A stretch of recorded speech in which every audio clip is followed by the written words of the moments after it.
On April 8th, the NBA was left reeling following the sudden dismissal of Michael Malone. Since then, attention has squarely focused on Nikola Jokic, with many speculating about his possible role in the situation. Adding to the controversy, a fiery clip of Jokic appearing to lose his temper with Malone has gone viral, intensifying suspicions that he played a part in the firing. Do you have any idea how simple this is for me? Do you have any clue how effortless this is? This is a complete joke, he is reportedly heard saying. In this video, we'll delve into the viral footage, analyze its background, and discuss the larger implications of this shocking move for the Denver Nuggets. The footage in question first made waves on X, formerly known as Twitter, in November 2024. Shared by the account Brick Center, the video captures Jokic talking animatedly with a coach during a matchup against the Dallas Mavericks. The post claims that Jokic's remarks in the clip criticize Malone's coaching strategies, adding fuel to an already heated narrative. The clip rapidly garnered millions of views, with numerous fans speculating that it hinted at tension in the relationship between the three-time MVP and his veteran coach. Do you even understand how effortless this is for me? Do you have the slightest idea? This is an absolute joke, and I genuinely feel bad that you can't manage it. I really do, because if you could, I wouldn't have to sit here watching you stumble and screw everything up. The incident in question reportedly occurred during a game on November 10th, 2024, a matchup already remarkable on its own. The Nuggets clinched a tight 122-120 win over the Mavericks, with Jokic once again delivering a remarkable triple-double performance. Per the NBA.com's game recap, the game was fiercely contested throughout, demanding clutch plays in its final moments. High-pressure games like this naturally foster intense emotions and passionate sideline exchanges, ordinary occurrences that can often be misinterpreted when viewed without proper context. What stands out as particularly intriguing is that, a mere 5 days after this game, both Jokic and Malone were absent from the matchup against the New Orleans Pelicans, reportedly due to personal reasons, as noted by AP News. This timing further intensified fan speculation when the altered video began circulating. Still, there was no credible link between their absences and any alleged dispute. Notably, Essentially Sports published a fact-checking article just 1 day after the video went viral, determining that the audio had been tampered with. They highlighted that capturing such pristine audio in the roaring atmosphere of the Valorina, where over 19,000 passionate fans create a thunderous background, would be virtually impossible. Moreover, the voice in the clip was inconsistent with Jokic's unmistakable Serbian accent, which is instantly familiar to those who have listened to his interviews or press remarks. Even responses to the initial post recognized the audio as a humorous dub layered over genuine game footage, with many users acknowledging it was clearly altered for dramatic purposes rather than depicting a real on-court disagreement. Additional scrutiny uncovered that the coach shown in the clip was likely assistant coach Ryan Saunders, not Malone, which further cast doubt on the video's narrative. Although the footage had already been debunked months ago, it has resurfaced and sparked fresh interest following the Nuggets' unexpected decision to part ways with Malone on April 8, 2025. Without any detailed explanation from the organization about the sudden nature of the firing, both fans and media have been left speculating, with some reviving an old, debunked video as potential evidence of behind-the-scenes friction. But what are Jokic's own thoughts on his relationship with Malone and the coach's unexpected departure? During his initial media appearance following the firing, Jokic spoke with uncharacteristic openness. His remarks revealed that he was notified about the decision to let Malone go before it was made public, but it had been framed as a final choice rather than a discussion. Importantly, nothing in his statement hints at Jokic advocating for Malone's dismissal or any significant discord between the two. On the contrary, Jokic admitted to reaching out to Malone post-firing. His reflections on their decade-long dynamic and his description of the day as emotionally difficult paint a picture far removed from any hint of animosity. Instead, his words suggest genuine concern and perhaps sadness over the situation. To fully appreciate this, one must consider the context of Jokic and Malone's shared journey in basketball. When Jokic was drafted as the 41st pick in the 2014 NBA draft, few could have imagined he would eventually rise to become one of the sport's greatest stars. Malone, who took over as head coach in 2015, played a crucial role in identifying and nurturing Jokic's extraordinary talents. Together, they elevated the Nuggets from a team often stuck in a lottery to legitimate championship contenders, ultimately achieving the franchise's first-ever NBA title in 2023. Their relationship went far beyond the typical player-coach dynamic. In a 2021 Hoops Hype interview, Jokic commended Malone for granting him creative freedom and fostering a connection that extended past the basketball court during their 6 years of working together at the time. This shared trust and mutual respect became the bedrock of their winning partnership on the court. Per Bleacher Report, while Jokic was made aware of Malone's dismissal prior to the announcement, there was no evidence he had any influence over the decision. This aligns with Jokic's own remarks and further discredits the narrative spun by the fabricated viral video. The timing of Malone's firing, so close to the playoffs, sent shockwaves through the basketball community. As Brian Windhorst mentioned on ESPN's First Take, the move took many by surprise. Josh Kroenke, governor of the Denver Nuggets, addressed team media about the decision but did not take questions from the general press. Kroenke explained that he had already resolved to part ways with both Michael Malone and Calvin Booth at the season's end, but ultimately decided to act sooner. He notably remarked that, at times, wins can obscure underlying issues, a statement that carries significant weight in understanding the rationale behind the move. Kroenke's final remark highlights that, at times, victories can obscure deeper problems, pointing to underlying organizational issues that seemingly had little to do with the rumored personal clash between Jokic and Malone. To grasp what was truly unfolding, it's essential to move past deceptive viral clips and focus on the Nuggets organization's condition during the months leading to this pivotal moment. Real friction existed behind the scenes. Although the allegedly fiery dispute between Jokic and Malone depicted in the viral video seems to have been fabricated, genuine unrest was brewing within the team, but it wasn't necessarily tied to the star player and his coach. NBA analyst Chris Broussard shed light on the volatile circumstances that have been festering in Denver. "I was stunned. Even those who supported his dismissal, I won't name names, were caught off guard," Broussard said. "So, I made some calls, and here's what I discovered. This situation has been simmering for some time. The atmosphere in Denver, I'm told, is toxic, or has been, due to tension between GM Calvin Booth, who was also let go, and Michael Malone. They simply don't see eye to eye. It's been shared that there were instances where they weren't even communicating. This revelation drastically changes the narrative from being a simple player-coach clash. The real division within the organization seems to stem from a rift between head coach Michael Malone and general manager Calvin Booth, who reportedly had stopped speaking to one another. Such a breakdown in communication between two pivotal figures would inevitably lead to widespread dysfunction within the organization as a whole.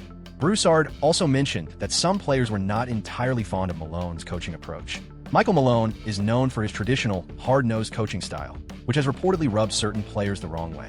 In fact, I've heard that if they hadn't secured the championship title in 2023, it's possible Malone might have been let go at that point. Of course, they ended up winning. However, when it came to discussing the dynamic between Jokic and Malone, Broussard presented a more layered perspective. It's been shared with me that Jokic had a genuine liking for Michael Malone. He genuinely appreciated him. Yes, there were moments when Jokic found Malone's stern demeanor a bit much and occasionally pushed back against it, but overall, he had a positive opinion of him. That's the understanding I've been given. Josh Kroenke, the team's owner, has indicated that while Jokic may not have always agreed with Malone's tough approach, their relationship was largely constructive, a stark contrast to the combative image depicted in the widely circulated video. As reported by the Denver Post, Malone had challenged several significant personnel decisions, such as allowing defensive assets Bruce Brown and Kentavious Caldwell-Pope to leave during free agency. Malone was said to have lobbied for acquiring a proper backup center for Jokic instead of the team choosing to bring in Dario Saric, a decision that failed to resolve key defensive weaknesses. Beyond that, disputes also emerged over the management of playing time. Malone reportedly prioritized veteran players he trusted in high-stakes situations, focusing on competing for a championship. Meanwhile, Kroenke was advocating to invest more minutes in young talents like Peyton Watson, Julian Strawther, and Zeke Naji, players he had personally supported through the draft. This ongoing philosophical clash between a coaching staff focused on the present and a front office fixated on long-term goals is a familiar dynamic in the NBA, but it seemed to have reached a critical point in Denver. The handling of Murray's injury updates became a notable source of conflict.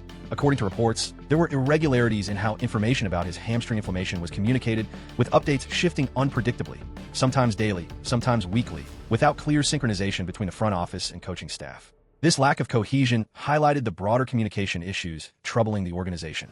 What makes these internal challenges particularly striking is how rapidly they arose after the franchise's most significant achievement. Just 2 years prior, the Nuggets had achieved ultimate success in the league, with Malone and Booth appearing to function harmoniously during their championship-winning season.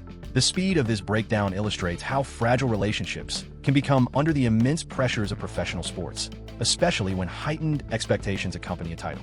Evidence of Malone's strong bond with Jokic can still be found, however, as highlighted in a November 2023 piece from Sports Illustrated.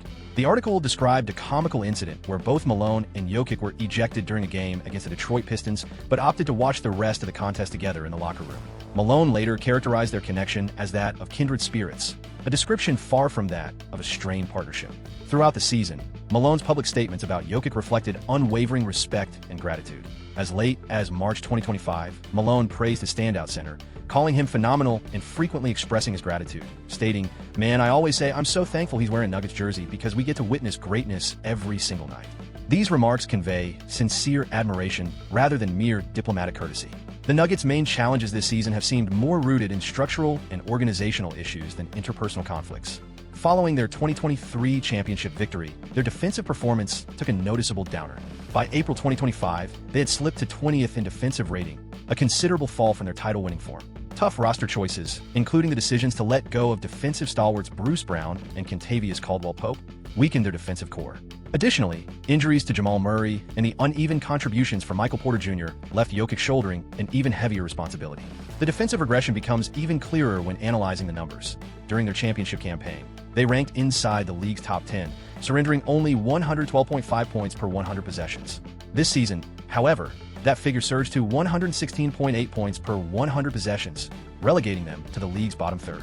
The increase in opponents' three-point shooting percentages against Denver further highlighted a glaring weakness on the perimeter, one that was exacerbated by the loss of key wing defenders and left largely unaddressed. One particularly striking instance unfolded during one of Malone's final press conferences, where his exasperation with the team's lack of effort and focus became unmistakable. "It's my responsibility to be straightforward," he remarked. "What I said was brutally honest, and those who are full of S***T won't listen. They'll think, Coach is just overreacting. But the ones who actually care might take it to heart. They're not going to sit down and review their minutes because no one pays attention to their minutes or watches the game film," he added. "We'll have to show it to them ourselves. I also said that if anyone disagreed with me, they should speak up. Not a single person said anything. Every player needs to stand in front of the mirror, come to each game mentally prepared, and play with some pride." Candace Parker underscored the importance of the team's quiet response to Malone's pre-playoff challenge. However, you mentioned something that stands out. A vibrant, noisy locker room filled with passionate voices is typically a sign of a group eager to address issues head-on. Malone, on the other hand, observed complete silence from the team.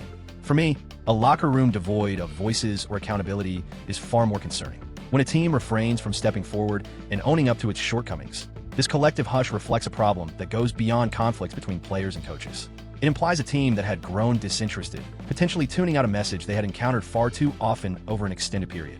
The idea of coaching fatigue is a well-established concept in professional sports. Even the most admired and influential leaders can see their messages lose resonance over time as athletes grow desensitized to repetitive feedback, criticisms, or motivational tactics. This phenomenon has impacted even iconic figures like Phil Jackson, who, despite his extraordinary accomplishments, acknowledged the importance of occasionally reinventing his methods to keep players engaged. Monica McNutt shared a similar viewpoint on ESPN's First Take, stating, "I wouldn't call it a mistake because I believe this organization has earned our respect. However, if you're the coach who leads a team to a championship, it often means you've extracted everything you can from that group." We always hear teams across different leagues highlight how challenging it is to repeat success. So, when a coach's voice possibly grows less impactful, I think that's just part of being human. This interpretation suggests that Malone's ability to inspire may have naturally declined over time, not due to errors or clashes, but as a typical outcome of the evolving coach-player dynamic after a decade-long partnership.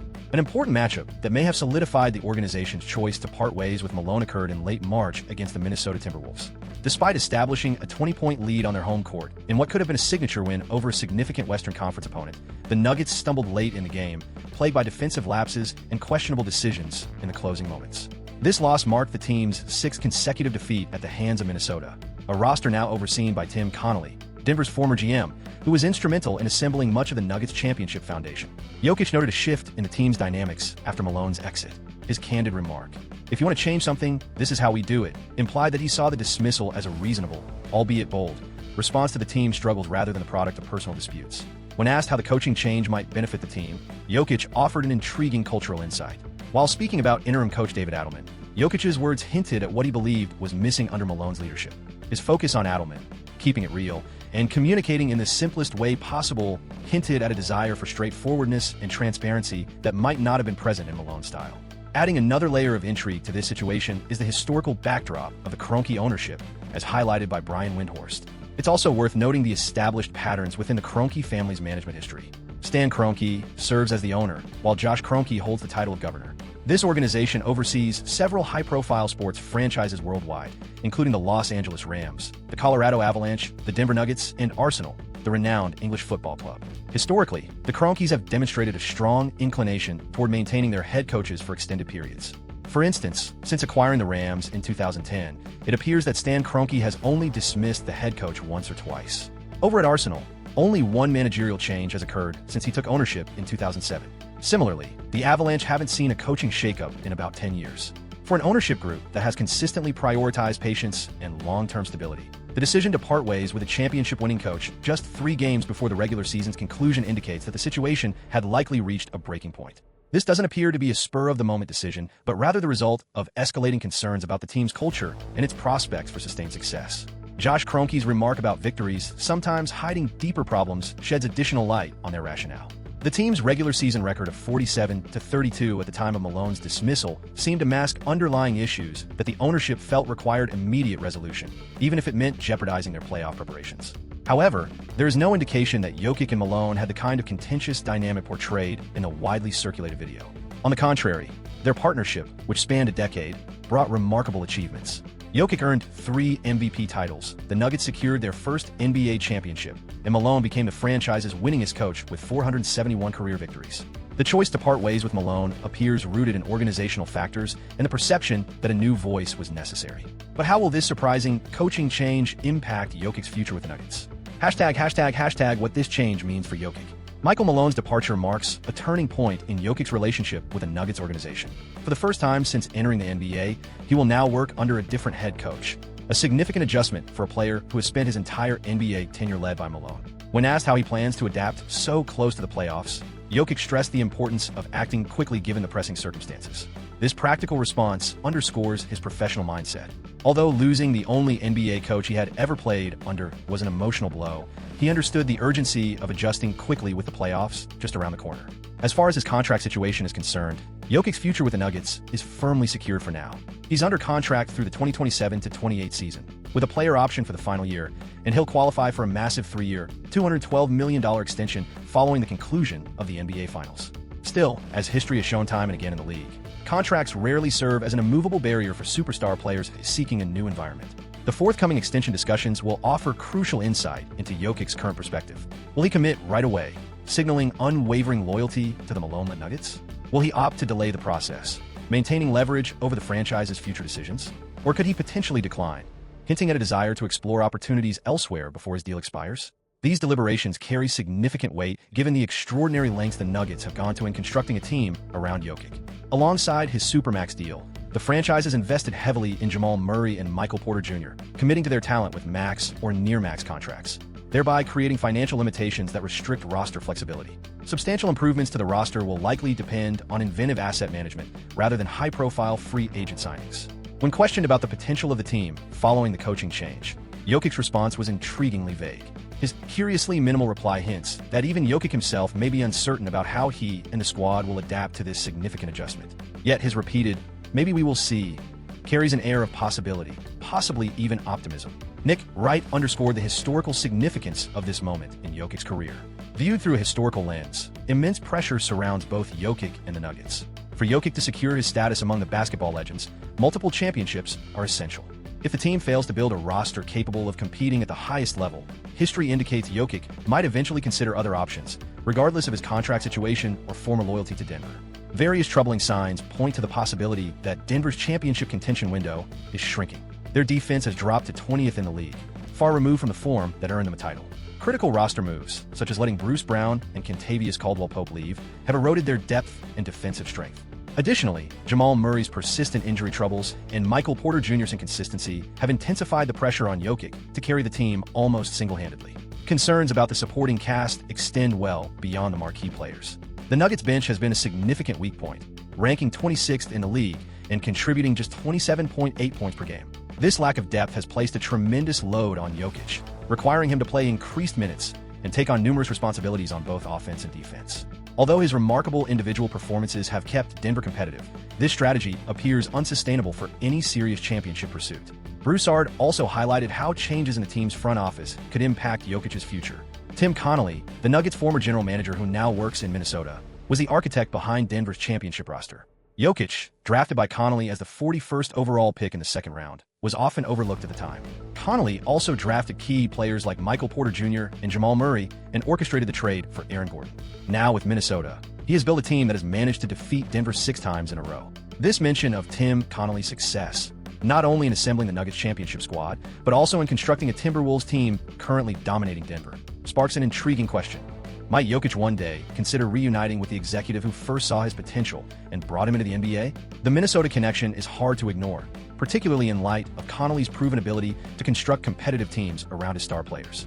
Under his leadership, the Timberwolves have transformed into a defensive force, combining top-tier young talent with experienced veterans. Their defensive rating now stands among the best in the league, an area where Denver has notably faltered. Connolly's strategic team building, which brought in Anthony Edwards, Rudy Gobert, and carefully selected supporting cast members tailored to challenge Denver's strengths, reflects his clear tactical vision, similar to the approach he used when building the Nuggets around Jokic. When questioned about Jokic possibly following the trend of superstars who have switched teams, Broussard weighed in with his perspective. His remarks highlighted the contrast between Jokic's typically laid-back demeanor and the boldness required to demand a trade or significant roster shifts.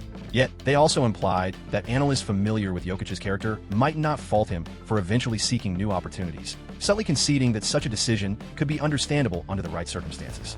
Speculation has already emerged across social media and fan discussions regarding potential new destinations for Jokic should he decide to move on. Some Lakers fans have dreamed up the possibility of him forming an unstoppable pairing with fellow European star Luka Doncic for an offensive superteam. Meanwhile, other experts have suggested teams like the Warriors, where Jokic could learn alongside high-IQ passer Draymond Green, or the Heat, where Pat Riley's reputation for attracting international talent could make Miami an enticing option. These possibilities remain largely theoretical at this point. The most probable scenario still points to Jokic staying with Denver, especially if the team manages to address its defensive flaws and improve roster depth during the offseason. As this narrative develops, one pressing question takes center stage. Was Malone's dismissal the initial move to reignite the Nuggets' championship hopes around Jokic, or did it mark the start of his departure from the franchise? The upcoming months will shed light on this, but one thing is certain. Nikola Jokic will be closely monitoring the aftermath, weighing whether this contentious choice supports or undermines his quest for basketball greatness. Thanks for tuning in. If you like this video, feel free to click on one of the suggested options on your screen for more similar content.